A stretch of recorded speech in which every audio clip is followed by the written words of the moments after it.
নমস্কার। আজকে আমি রাশিফল সম্বন্ধে বলছি। রবিবার 9 নভেম্বর 22শে কার্তিক,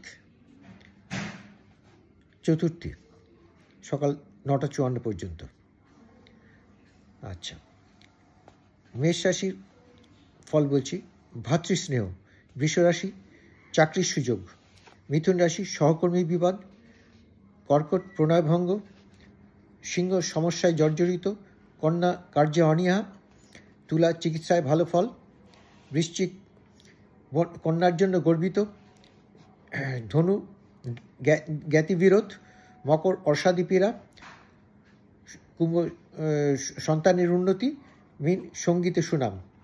এই মেষ থেকে মীন পর্যন্ত যাদের বললাম, এদের 9 নভেম্বরের রাশিফল। এটা ভালো লাগলে আপনারা লাইক করবেন, শেয়ার করবেন এবং সাবস্ক্রাইব করে দেবেন চ্যানেলটাকে। আর অমৃতযোগ ও মহেন্দ্রযোগ সম্বন্ধে বলছি। অমৃতযোগ সকাল 6টা 50 থেকে 8টা 57 মধ্যে, তারপরে 11টা 48 থেকে 2টো 39 মধ্যে, এবং রাত্রি 7টা 27 থেকে 9টা 14 মধ্যে, এবং 11টা 53 থেকে রাত 1টা 40 মধ্যে, ভোর রাত্রি 2টো 33 থেকে 5টা 51 মধ্যে। এবার মহেন্দ্র যোগ রয়েছে দুপুরবেলা 3টে 22 থেকে 4টে 4 মধ্যে। নমস্কার।